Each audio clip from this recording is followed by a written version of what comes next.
What is going on, guys? It's the Mad Dragon. We are back with another preview video. This is going to be continuing the July internationals, where we check on a game of Rugby 20 in the background and we talk about the official teams that have been announced, the good, the bad, and the score prediction I'm going to give for this game. It's going to be Wales versus Canada. It's going to be a really exciting one. So let's get this game kicked off and underway.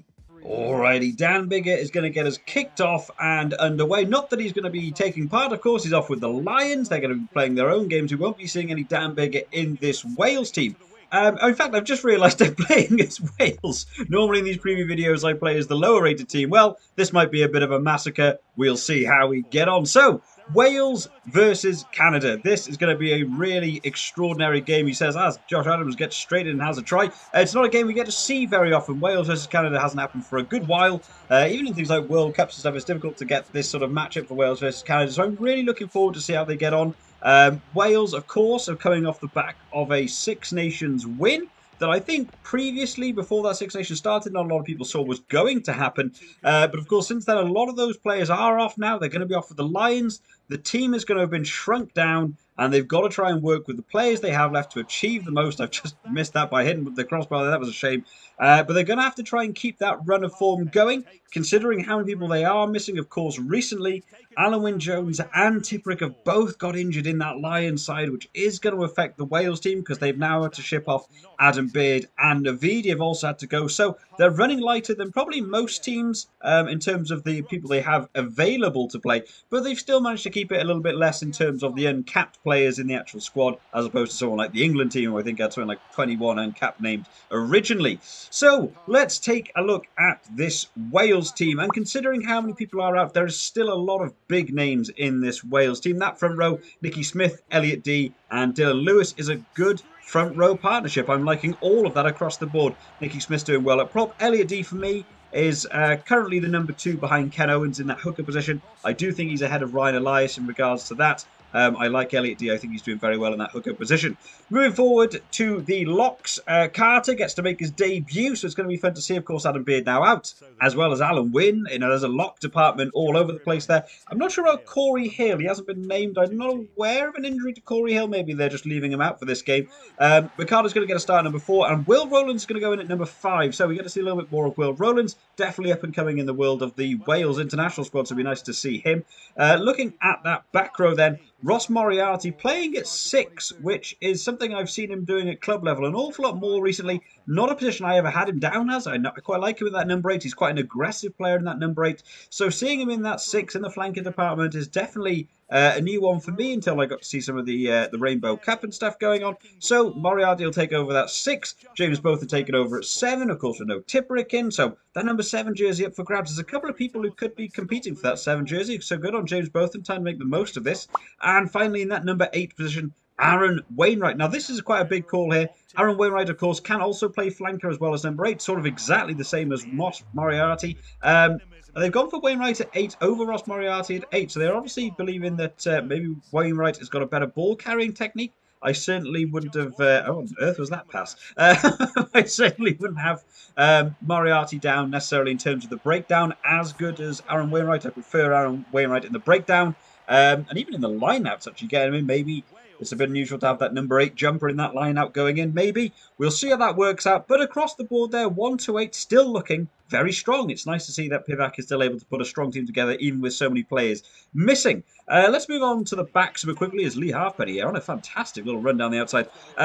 Thomas Williams taking over in that scrum half position. So Gareth Davis, of course, out with the Lions. Thomas Williams, I actually think I would rate him slightly higher than Gareth Davis in terms of the scrum half performance we got to see, especially in the last sort of 18 months or so. But obviously, Gatland has got something drawn up for Gareth Davis in that respect, so he's going to be off there. Callum Sheedy coming in at fly half. Nice to see Callum Sheedy is impressed enough in that Six Nations to be given the starting role. There's a couple of, Welsh number 10s that could be looking there. I believe Gareth Anscombe slowly making his way back into the world of rugby. Reece Patchell is also in that world. There's a couple of people here that could be looking. So it's nice that Callum Sheedy has done enough to impress, got himself in that team. Onto the backs, we've got another debutant. Rogers going to be taking over that left wing. A lot less competition with both Zammit and Josh Adams out. I mean, it's nice to see. Liam Williams, in fact, also going there. So it'll be nice to see him making his debut. Now, the centre partnership, an interesting one here. Jonathan Davis taking over the captaincy, which I've already had a little mention about. There are people, to me, I would maybe have slightly higher rated as a captain, especially people like Corey Hill, looking through to this next World Cup. You want someone who's going to be able to lead that World Cup. Now you've got Alan Wynne-Jones out as well, with that dislocated shoulder or whatever he's got going on now. I mean, that could be a good couple of months. You could be looking at a year. Will he come back to the world of international rugby? As Johnny McNichol with a fantastic try. So, I think captaincy is a big call here. Jonathan Davis, for me, have seen him play captain before. I don't see that captaincy role from him myself, but hopefully he can manage that. And Halaholo taking over in the outside centre at 13. Again, this is a strange one for me. Personally, I like Jonathan Davis at 13, and I actually really enjoyed seeing Halaholo play inside centre at 12. I don't know why they would mix this up particularly. I actually really like Halaholo playing 12. I think he's got a good defensive work rate on him. Bar that the 1 minute in the France game in the Six Nations, of course. Jonathan Davis I much prefer at 13. I actually don't think Jonathan Davis plays very well actually at 12. Maybe that's a bit of a hot take, but I would much rather see Jonathan Davis at that 13 channel. Maybe they'll switch it up in-game if it's not working for them. On to the right wing, Jonah Holmes. Looking forward to see Jonah Holmes. I have ranted and raved about Jonah Holmes for a good couple of years, actually. I've really liked Jonah Holmes. He's just never been able to get in this Wales side. And anytime you see him come in, normally it's because someone else is injured and he gets 10 minutes on the field. And it's a bit of a shame we don't get to see a little bit more of him doing fantastic work down at the Dragons. Really playing really, really good rugby. So it's nice that he gets to get in this side. No Zammit now in that right-hand wing. Joni Holmes is fast. He's got a good amount of attack prowess about him. He's also a big lad. He can knock through some good tackles. He can play winger. He can also play centre. He'll chuck him in fullback, and I believe he's also played fly half sometimes. So massive versatility in a player, and I think it's someone that has been underlooked in the Wales team for a little while. I've got a feeling I'm going to miss this kick. We'll see. That didn't feel right at all. Finally, in the fullback, Halfpenny making his 100th cap for this Wales team. It'd be really nice to see him. Of course, went out in that Six Nations. Bit of a shame for him with head injuries and stuff going on. So it'd be nice to see him going in.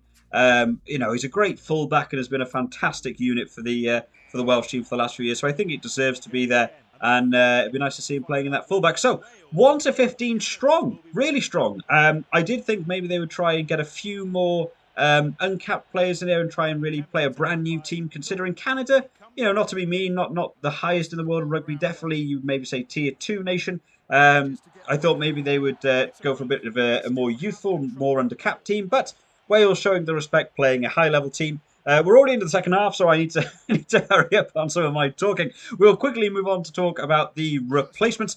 Of course, Ryan Elias in there. Like I said, I do prefer Elliot D. So Ryan Elias will be on the bench. I don't think it's a bad move. Thomas and Leon Brown will be taking over in that prop department, no doubt. Maybe they'll even go for 40 minutes and then come on at the half-time mark. But it might be nice to see them. Josh Turnbull, nice to see him getting into the team. Again, another name we might be seeing a little bit more in the Wales jersey in the couple of future years to come. Basham will be coming in, making his debut, no doubt, at some point. Kieran Hardy, who had a really good Six Nations. Again, that might be a 40-minute switchover with Thomas Williams. Get Kieran Hardy into the pitch. I'm looking forward to see more from him. He's doing good work. He had a really good game in that game against England in the Six Nations, so nice to see.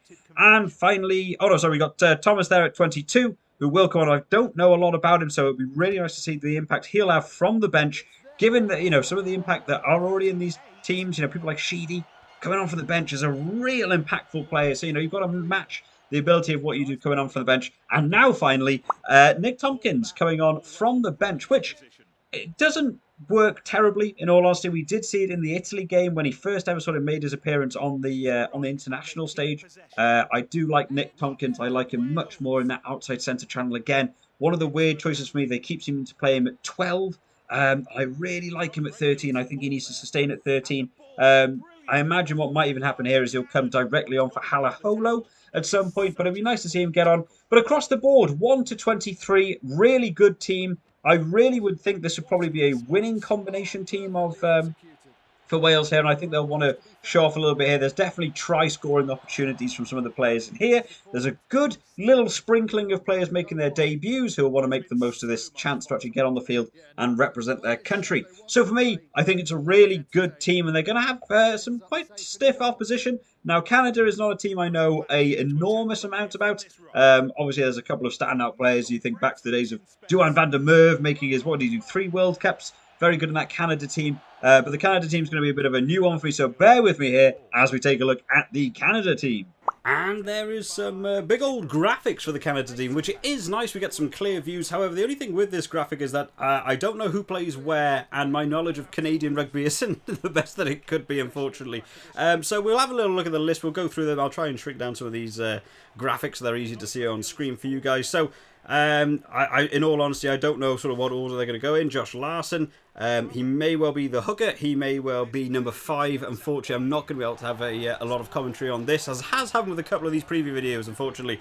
A lot of teams here that we don't normally get to see, barring World Cups. And of course, the World Cup 2 years ago, there will be an awful lot of changes since then. So this is going to be a little bit more visual just for you guys to see. Anyone that does know an awful lot about the Canadian rugby, feel free to drop down in the comments who we should be paying attention to, who should we be looking out for on the weekend. And it's going to be as much of a learning experience for myself as it probably will be for a lot of you guys actually getting to watch this game on the weekend, so we can look forward to them.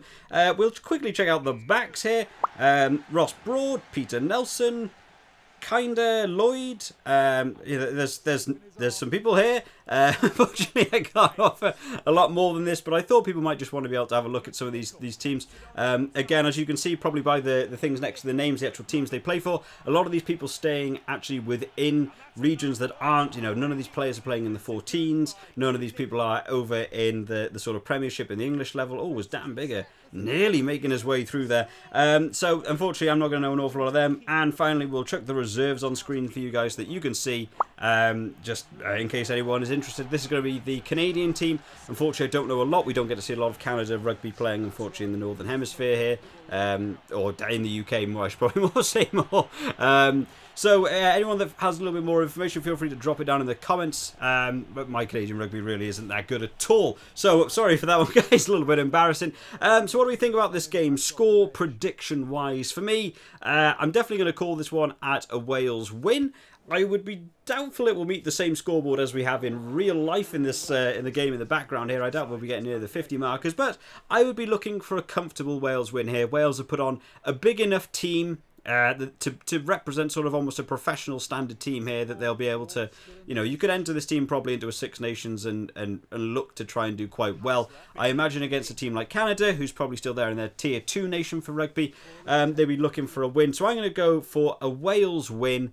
I'm going to say Wales to win by 25 is going to be my pick. I don't know whether that's undercutting them a bit or being a little bit too generous. I'm not sure. I've got a feeling it might actually be a bit more, but I've said 25 now. I'll stick with my 25. But as always, guys, I am one guy on the internet who apparently doesn't know a lot about rugby.